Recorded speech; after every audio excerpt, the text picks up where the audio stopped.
No, I don't, or else I wouldn't have asked. Don't get smart with me. Don't smack me. Makoki and Oxel began to argue. Dethium pulled some popcorn out of nowhere, because being around Xanna gives people these abilities, and munched on it as she watched them argue. She began to laugh when Cosmo, Moxa, Ezekiel, and Gishpet got involved. Xanna sighed and walked over to Fanera and Henry. May we please have the disguises, Mr. Henry, sir? Henry gave her a look. Why? That undead man tried to attack me! I know, but she just has anger issues. I mean, come on. Do you really think that my group is organized enough to raid Stormwind? Xanna motioned her arms to the giant wrestling pile and the crazy laughing undead woman. I suppose not. So can we? Xanna gave Henry the puppy dog look, trying to increase her chances of getting the disguises her and her group needed. Only as long as you keep your group under control, and if Katja Jr. over there is your guide. Katja's a junior? Yes, he is the son of one of our greatest paladins, Katja Sr. Spoiler alert, not fucking important, but wouldn't that have been interesting to have seen? Cool, but why can't Fanero be our guide? Both Xanna and Henry looked at Fanero. Then Henry motioned Xanna to bend down. She did, and Henry whispered in her ear, I don't trust him. Why? For some reason, my daughter is fascinated with that boy,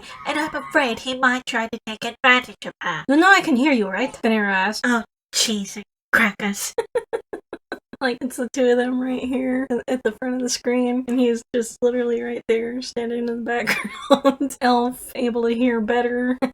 He's fine, I understand. Fanero laughed. Yes, it's funny. Now give me the orb of deception. Henry held out his hand for the orb. Fanero stopped laughing and gave it to him. Gather round, horned children. I am going to give you your disguises. All of them stopped beating each other up and walked over. Hooray, costumes! I love dressing up, Cosmo cheered. No, these are not just any ordinary costumes, my dear. I'm a boy. Of course you are. Anyway, these are magical. They will turn you all into alliance for 6 hours. Once your 6 hours is up, you better be out of Stormwind or else. Or else what? Or else they'll kill you, of course. Oh. Yeah. Just shut up and show me how that thing works, Dethium said. Henry gave her a little glare. Alright, this is how it works, Henry said. Everyone leaned in a little closer to see how the amazing shiny object worked. All he did was squeeze it like a stress ball. That's it, Dethium said. Yes, it was supposed to be a stress ball, but there were many problems and I accidentally made this. Now be quiet and count to 3. Why should we? Dethium was saying. 1, Xanna and Cosmo said. 2, they said. 3, everyone said. There was a burst of light from the orb. What's happening? Cosmo shouted and grabbed on the closest thing he could find. Just stay calm,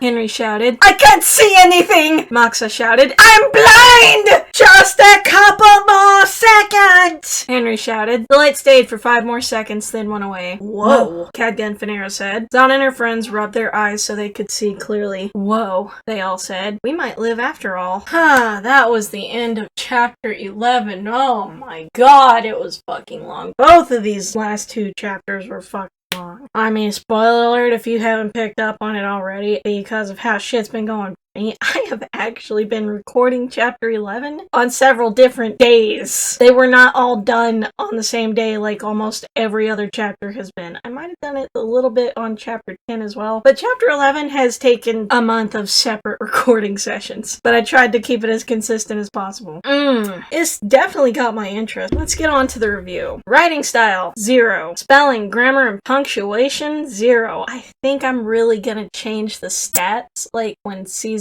2 happens and really add in those negative points. There's going to be 0 to 5 and there's going to be 0 to negative 5. Plot. This chapter wasn't as interesting as chapter 10 because it did go back to the default fuckery and flirtations, but it still does have my attention because we're about to go somewhere. They've got their disguises and blah blah blah. They make for a great average anime, which is what I was shooting for to begin with when I was writing this, so I'm definitely hitting the mark with what I was shooting for. Doesn't really necessarily make it good, though, just because I hit my mark. I didn't realize that this was a bad mark. I should have been aiming a little higher, but nevertheless, it's getting a 1 out of 5 because it's going somewhere, literally. Characters, what was it, a 2 out of 5 last time? I'm gonna give them a 1 out of 5 this time, for the obvious reasons. There's still too much flirtations, even though that's definitely common with teenagers, but still mixing it up. Again, that's tied in with how the plot is going. Entertainment entertainment, 5 out of 5. I'm definitely entertained. I want to keep reading. Overall, I'll put it down here. It's not as much as it is for chapter 10, but these last 2 chapters have definitely received the highest scores out of all the ones that I've given of this season. Which, yes, I'm calling it a season. It's the end of season 1 of Xanna. It's 44 chapters. I'm going to split them into 4 different seasons, 11 episodes a season, and I hope that will be okay with everyone, and I will also try to do some other stuff for my channel. Thank you so much for being here with me. Be sure to leave comments down below, start up conversations, like, share, subscribe. Thank you for being here. May the peace be with you.